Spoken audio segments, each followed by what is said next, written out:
كتاب الله أحيانا وبالتوحيد أوصانا ففي قرآننا نور يضيء ظلام دنيانا. الحمد لله رب العالمين، والصلاة والسلام على نبينا محمد وعلى آله وأصحابه ومن تبعهم بإحسان إلى يوم الدين. وعشركي أفرتناد قيبتي لباد برنامج كيني بربارنتا ubadka waxaaynu ku soo jirnay marxaladaha marka loo dhiso ubadka caqiidadooda iyo marka ayada markasta loo eegayo daada ay marayaan. waxaaynu soo qaadanay qaybtii hore ee ka warramaysay intaanay ubadku dhalan 5 waxyaabood oo loo baahan yahay marka in la sameeyo. maanta waxaaynu ka warramaynaa ilmihii markuu uu dhasho ilaa uu ka gaarayo marka uu dhameysanayo sanadka labaad, macnaha 2 sano u horeeya waalidka waxyaabaha looga baahan yahay waxa kamid ah in ku soo koobaynaa 6 shay. يعني 6 shay ayaa waalidka looga baahan yahay inay marka ku dadaalaan oo ay ilaaliyaan oo markastaba ay sameeyaan. koobaad waxa marka waa maxay kamid ah oo horena marka aynu u soo sheegnay ubadki marka Ilaahay ubad waa maxay Ilaahay ubadku siiyo ama dumar ha ahaadaan ama rag ha ahaadaan. waxa laga baahan yahay ubadka yare Ilaahay ku siiyay, ilmaha Ilaahay ku siiyay, horta inaad Ilaahay ugu mahadnaqdid, Ilaahay marka aad ugu shukri naqdid. lambar 2 waa maxay iyadana duca markasta loo baahan yahay. ducada marka hore way soo marnay waxa la yiraahdaa waxyaabaha marka ubadka barbaarintooda iyo ubadka marka koritaankooda iyo marka ubadka dhisidoodaba waxa ka ah markastaba يعني iyagoo kula jooga, iyagoo waa maxay aan ka maqan, iyagoo uurka ku jira, in waa maxay xaalad kasta ku sugan tahay ubadka loo duceeyo. waxa la barbaarintuna waa shay wax aad runtii u dheer isla markaana dulqaad fara badan iyo sabir badan ayuu marka u baahan yahay. laakiin waxyaabaha ku soo ururinaya waxyaabo badan ka faa'iideeya dhibaato badan joojinaya ducada marka kamid ah. marka taas waa maxay taa markasta waynu sameeynaa marka ubadkeena markastaba loo duceeyo. nabiyullah ibraahim waa maxay watuulaha waa maxay rabbina ja'alni muqima as-salati wa min dhurriyyati. يعني ilaahay marka aniga iyo ubadkii waxaad ka dhigtaa kuwa marka waa maxay salaada iyo marka ooga waa maxay rabbi islaax li wa ilaahay waa maxay ubadkayga ii hagaaji, waa maxay ilaahay ubadkayga ii toosi. يعني dhamaan asaas marka ambiyadii marka ahay ubadku ay ugu ducayn jireen. ka labaad waxa weeye ee muhiimka ahi al-qudwatu salihah. يعني qofku inta waduunka joogo ama inta waa maxay cida uu la nool yahay waxa jirta cid marka raacayo oo ku dayanayo. haddaba ilmaha yar ee 2 jirka ahi يعني cida marka uu markastaba waa maxay uu saameynaysa ama waxay ku hadlayaan ama waa maxay actionka iyo ficilka ay sameynayaan oo markastaba arkayo waa waalidka weey. ilmaha waxa markuu 2 jir yahay dee qof hadlaya maaha, laakiin wuxuu ku qiimeynaya waxa la yiraahdaa aragti. marka aragtida waxa uu arko waxay si marka hoose qofka waa maxay dareenkiisa marka hoose marka maxay ku abuurmaysaa. marka waxa sanadka labaad ayuu wuxuu bilaabaa sanadkii koobaad waxyaabihii marka uu soo arkay ama uu soo maqli jiray bahadayna marka waa maxay uu sameeyo ayuu marka waa maxay ilmuhu waa maxay uu bilaabaa. marka shayga ugu muhiimsan waxa weeye aynu ku celinayna markastaba يعني waalidku inay ubadka yarar ee soo koriyo u noqdaan wax wanaagsan marka ay ku dayan karaan. waxa laga yaabaa inaga inay jiraan dadku ay yiraahdaan oo xilligan hadda lagu jiro anaga ubadkayaga waxa laga yaabaa ka soo qaad waalidku inay anaga ubadkayga madaaris fiican baan u geynaa, meel wanaagsan ee quraan ka dhigtaan, macallimiin fiican baa ku xiran. laakiin hadda markay inankii madrasadii quraan ka soo dhigto ama kasaan la geeyo oo kale waxa laga yaabaa marka gurigii la keeno inuu haddana guriga maxay uu kala kulmo xaaladii sida cagsiga ku ah oo basidka ku ah. quraanku waxa yahay quraan ku soo dhigto masaajidka ama meelaha guriga waxa laga yaabaa maxay deyn fasahaad fara badan ama waalidka maxay aan waalidka laga yaabaa aan tukanayninba guriga maxay ay hayso maxay saa uga digtaa hayaan. waa maxay guriga xaaladda inuu ku sugan yahay iyo markuu quraanka dhiganayo way kala duwan tahay marka. ama waalidka waxa laga yaabaa qaar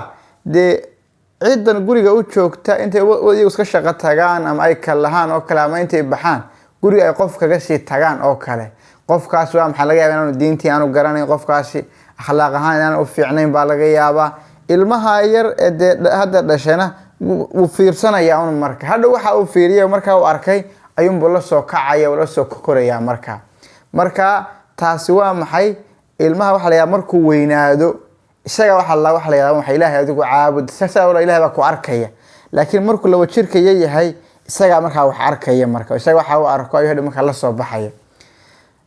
ka saddexaad waxa weeye isagana waa maxay ka saddexaad waxa weeye tilaawatul qur'aan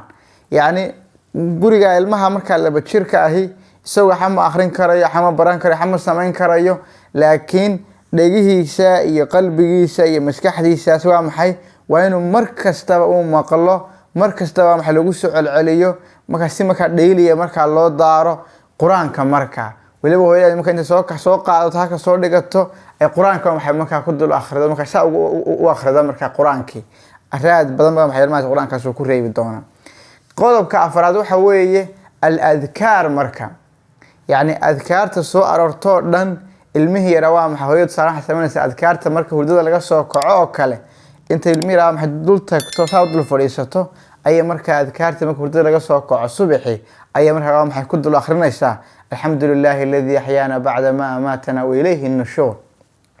sidoo kale waa maxay habeenkiina marka uu seexanayo markay firaashkiisa saa u dul dhigto ay hadana adkaarta marka la sii seexanayo habeenkii ay ku sii dul akhrinaysaa marka bismika allahumma amutu wa ahya. marka ilmihi waa maxay cunto ay siinayso oo kale ama cabitaan ay siinayso oo kale ama naaskii waa maxay shaqsiinayso oo kale iyagana wax la maxay adkaartii marka ku soo aroortay cuntada iyo cabitaanka waa maxay inay marka maxay ku dul akhrido marka dhagiisu marka ay maqlaan. sidoo kale marka cuntada ay dhamaato iyadana maxay ducooyinka marka la leeyahay jiray waalidku waa maxay ilmihi ay ku dul akhriyaan marka iyaga cuntada marka dhameeyaan ay ducadii marka ay akhriyaan marka ay la timaado hooyada iyo aabaha labadaba. sidoo kale waa maxay ilmaha yar haddii uu laba jir yahay ama inta laba sano hore uu ku jiro haddii marka uu xanuunsado oo kale waa in markaas isaguna maxay naxariista marka uu dareemo intaad marka soo dhaweysaad marka dhabta ku soo qabsatid aad quraanki waa maxay aad ku akhridid adwaa maxay adkaartii waxa ku soo aroortay marka caafimaadka marka ku akhridid marka oo isla markaba diyaar marka aad ka fakeeyay maskaxdaada ku soo dhicin yani dawo iyo caloosha xanuunsa la calarin marka. kaafraad waxa weeye isaguna adkaarta waxa soo hoosgelay adkaarta qodobka afraad waxa soo hoosgelay oo kale marka aadaanku dhacayo kale ducooyinka soo arooray aadaanku markuu dhamaado oo kale ducooyinka soo arooray salaam marka guriga ka baxay sidoo kale adkaarta marka la timaadid yani adkaarta marka soo aroorto oo dhan waxa waalidka looga baahan yahay inuu ilmahaas waa maxay uu afkooda ka maqlo oo guriga maxay isu bedelo guri cibaado oo kala marka. qodobka shanaad waxa weeye ilmaha yar markuu laba jir yahay ee hadalkii marka uu soo baranayo shayga waxa la yiraahdaa ugu fiican ee ugu wanaagsan ee ilmahaas uu ku dhawaaqo ee uu ku hadaaqo ee uu ku hadlo waa inuu ku dhawaaqo waa maxay laa ilaaha illa allah muhammadur rasuulullah.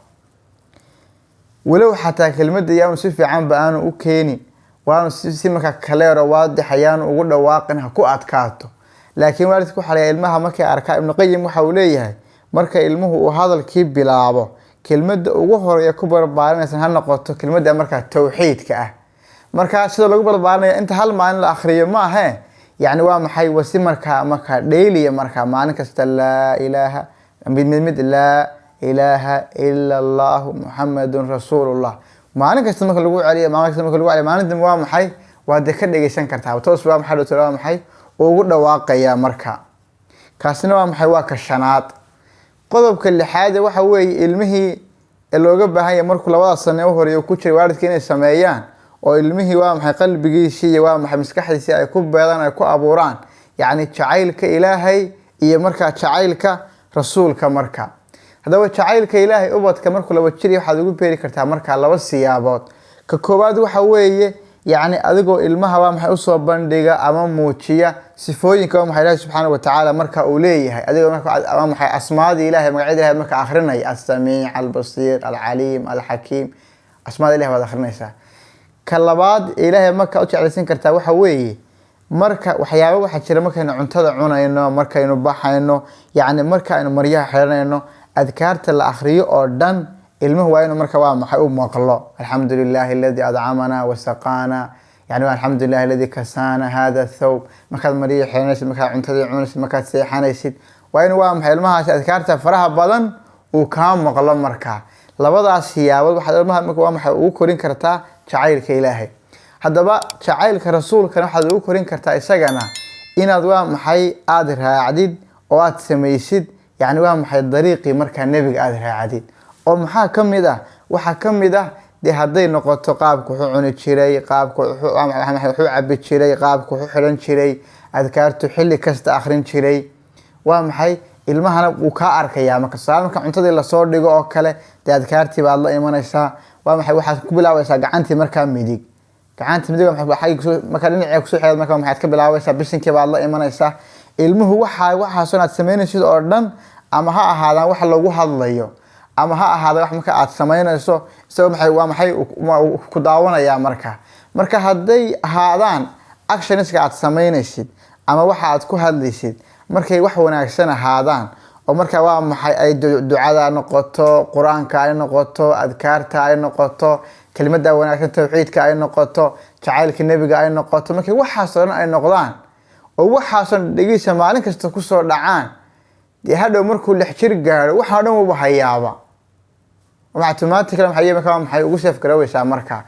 insha Allah ta'ala waxaan u baahanahay ubadku markay sanadka labaad marayaan in marka lixda shay loo sameeyo koow ubadkiina maxay in loo duceeyo laba maxay markastaba in adigu aad noqotid qof fiican oo ubadka maxay ku dayan karaan saddex quraankiin marka maxay lagu akhriyo adkaartii faraha badan marka maxay la akhriyo afar maxay marka tawxiidka loo laqimo la ilaaha illa muhammad rasuulullah lix waa maxay in marka la jeclaysiyo Ilaahay subhanahu wa ta'ala iyo marka rasuulka kaleey salaatu wasalaam qaybaha marka dambe waxaan ka warrami doonaa ubadka markay lix jir gaaro iskuulkii ay galaan hayaha marka loo baahan yahay inaan ku soo koobayna wallahu subhanahu wa ta'ala a'la wa ahkam wa ilayhi marji'u wal ma'ab